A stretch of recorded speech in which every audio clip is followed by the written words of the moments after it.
So with us, Piotr and Kristian, obvious data analysts. So welcome on stage, give them warm applause. Let's get started.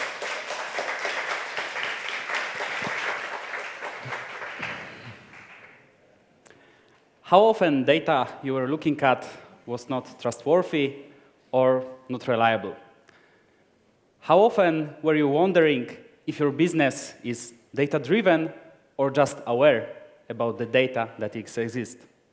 Ladies and gentlemen, an absolute pleasure to have you here. Today, we are going to talk about common mistakes in data analysis that lead to misleading results and ineffective decisions. But I don't want to be alone in this fascinating journey. So please meet the future of marketing technology, the future of marketing automation, the prospector of real value of marketing channels, Kristian Herger.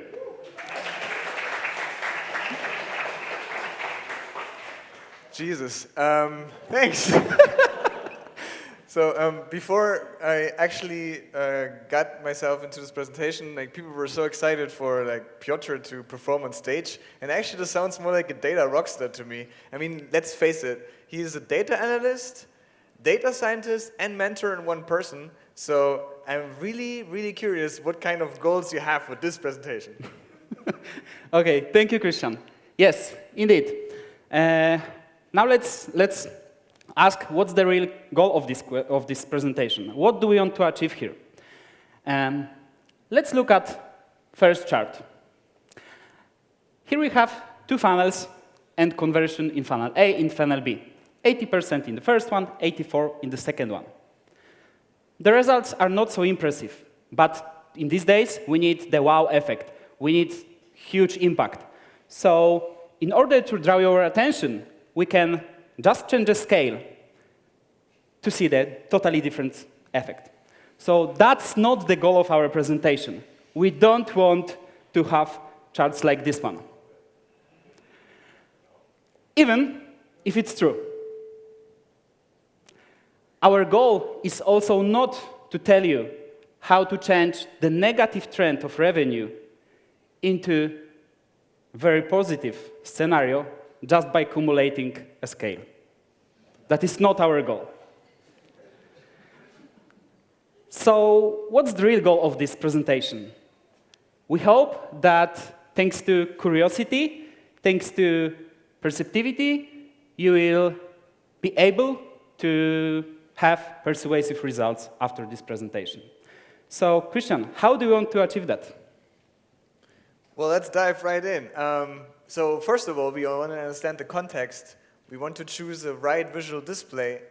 We want to avoid clutter to make it easier for our audience to, work with cognitive load that charts normally do with your brain.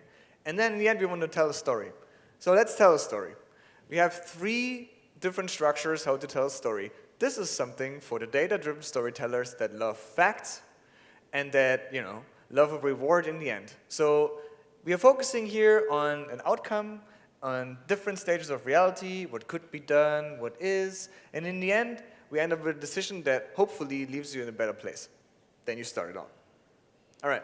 If you are actually more a Hitchcock fan, that means, crime, thriller, then this building suspense full stories structure might be more for you, where you're embarking on your travel, you go to the roadmap, you have next steps, you're almost there now, and in the end you made it. So in the end, what you do, you're comparing new insights with the abilities of a new process or plan, and it offers a detailed look in past, current, and future.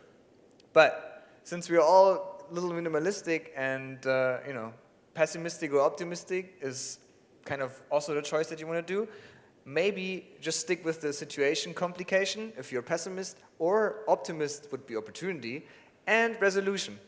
And always the words that you use, but and therefore. Okay, well, these are the ways of the story, and I have always a point to make about pie charts, right? So when I see a pie chart, if it has around 4 or 5 segments, it always screams in my face percentages, because I cannot read it. I don't really know what this kind of real values of the segments are. I don't really know. I think a stacked bar chart might be better, especially if you visualize, time series. Then multiple pie charts like the worst. But there's something that is even worse.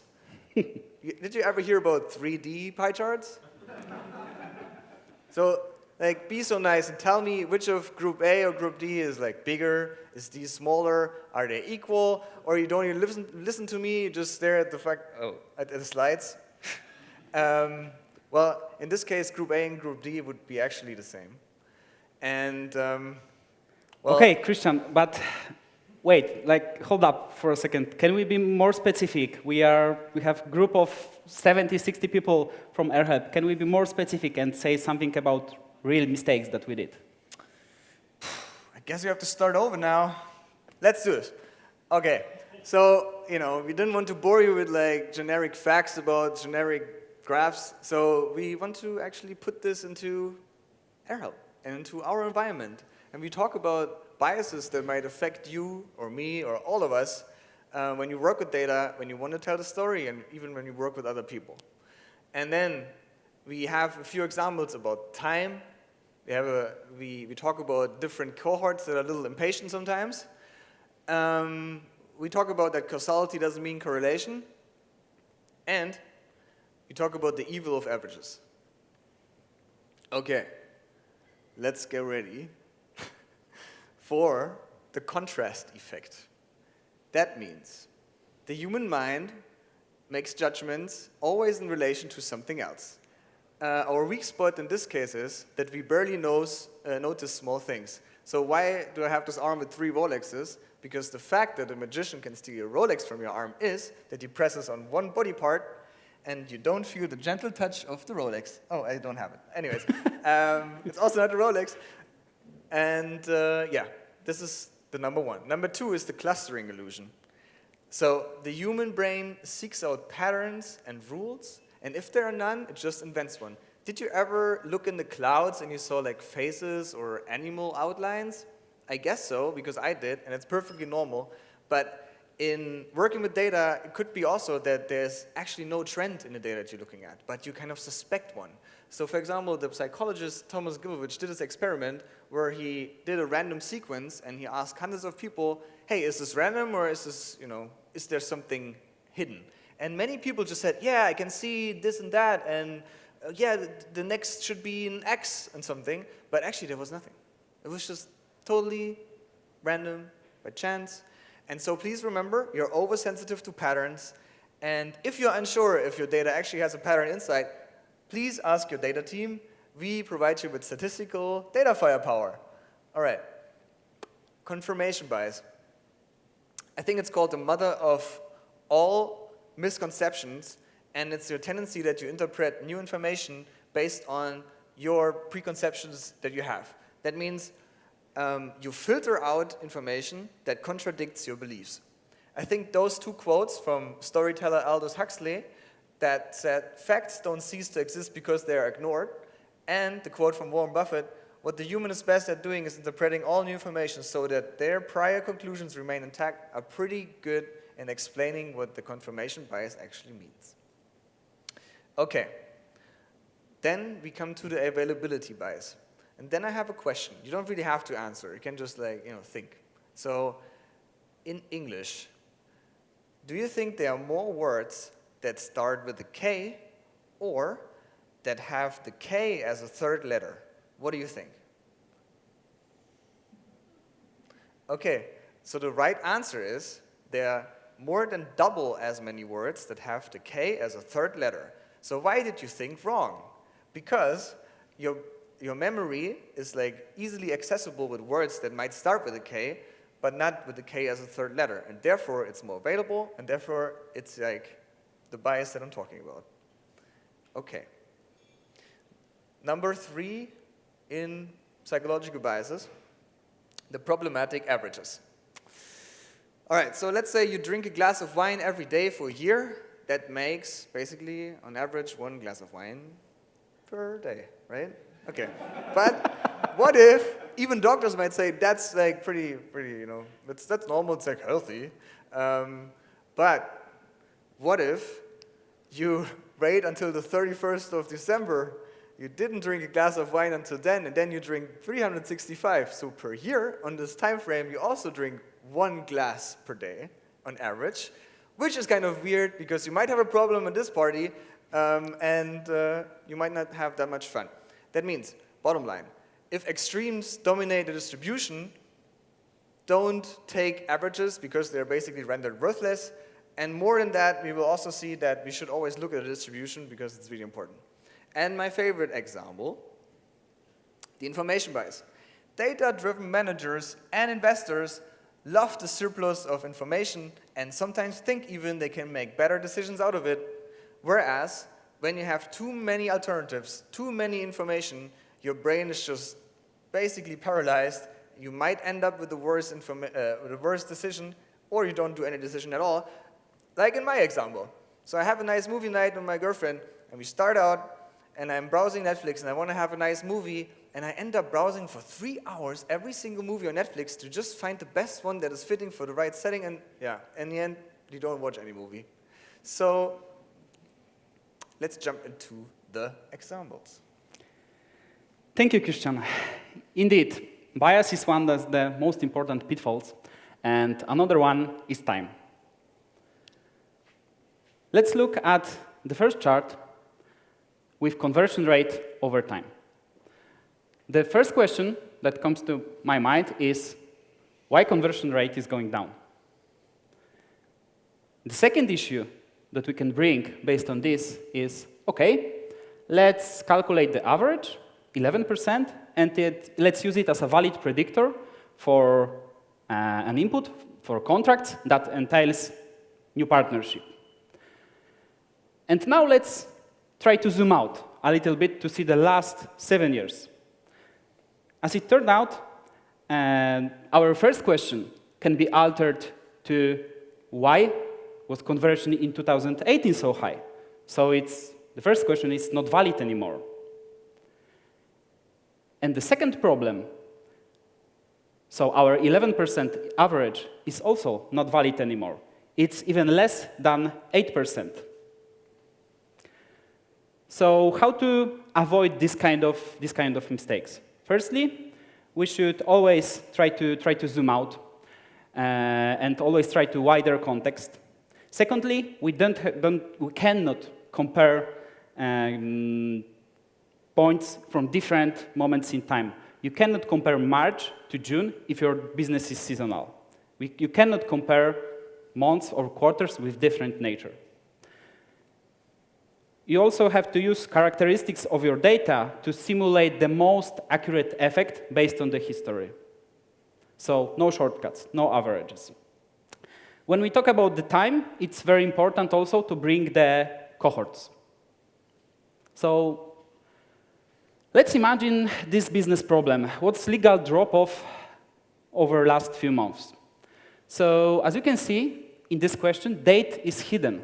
There is no date. So we as a data analyst think, okay, maybe it's drop-off out of all claims submitted. Maybe it's drop-off out of all claims that we sent to the airlines. Or maybe even it's drop-off out of all claims assessed in legal. So now let's try to focus on the first one, claim submission.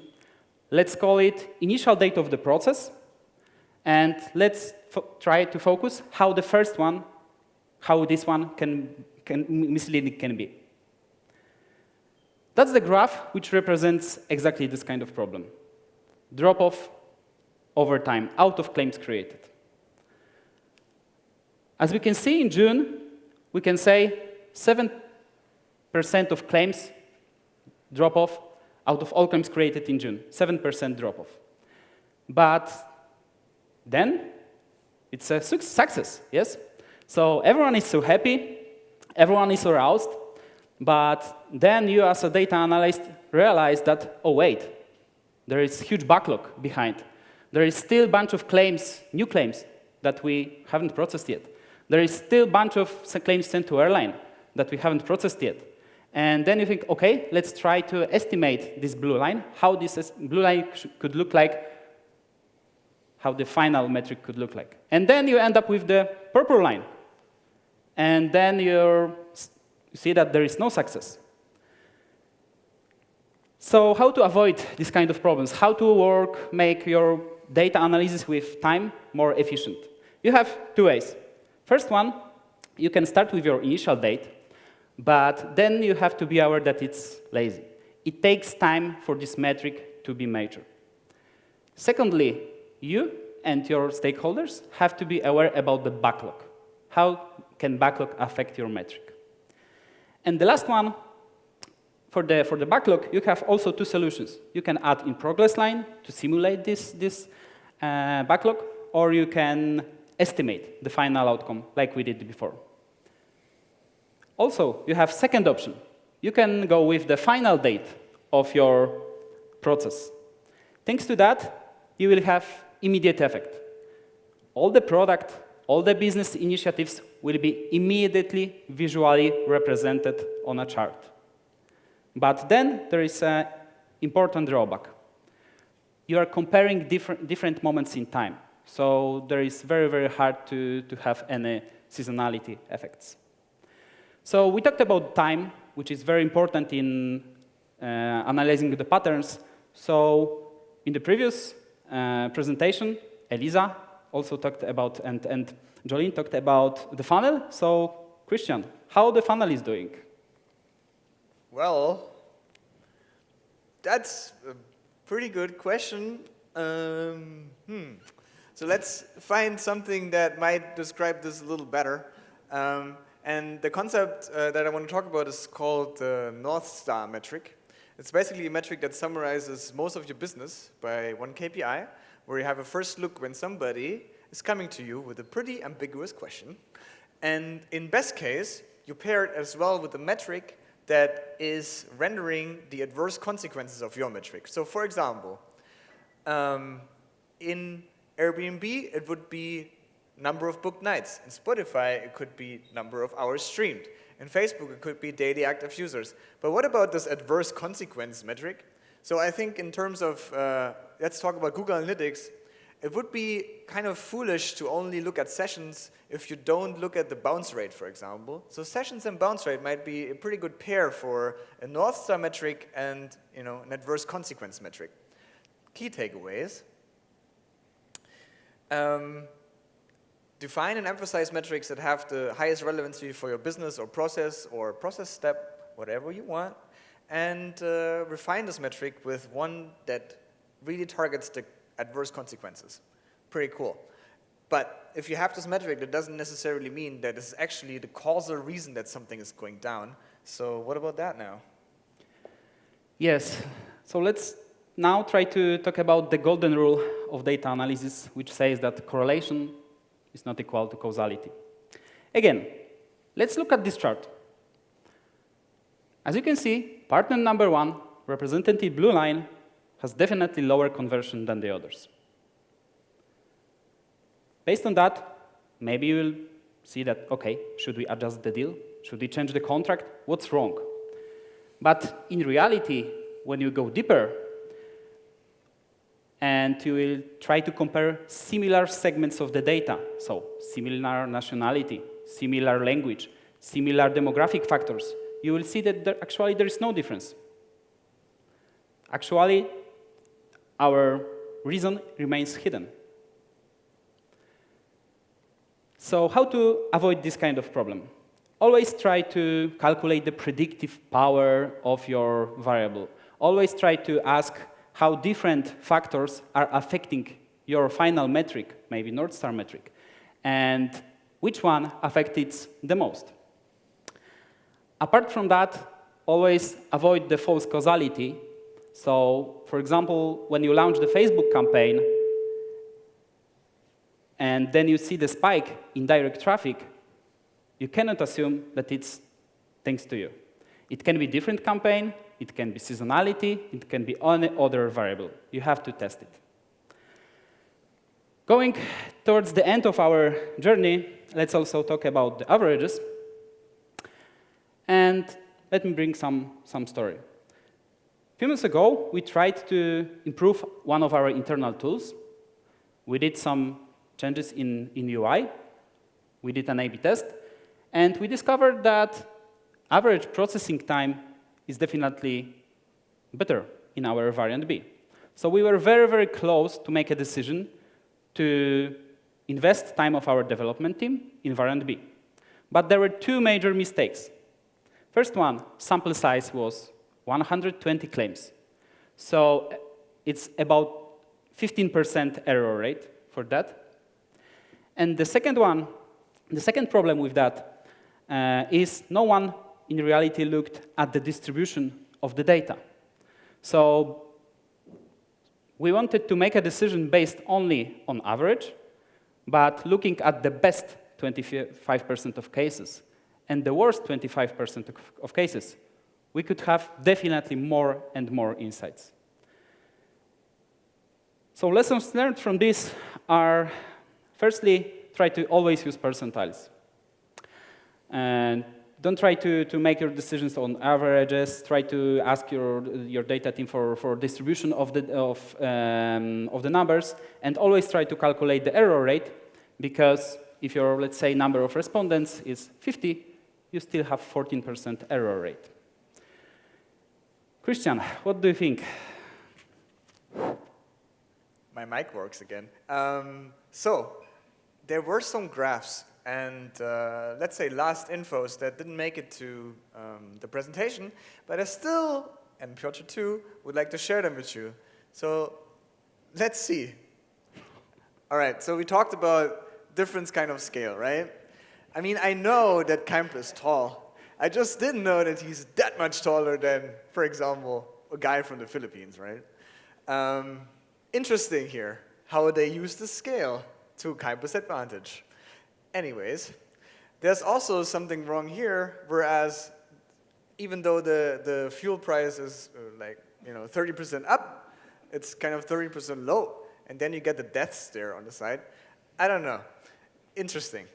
And if you walk out here and you just want to have one key takeaway that summarizes basically everything, please be aware that every time you work with data and you want to assess data, interpret data, there was this conversation with me and Piotr where we both wanted to point out who's biased and who's not. But I think we all are. And we leave you with that. Thanks for listening, and have a wonderful day. Thank you.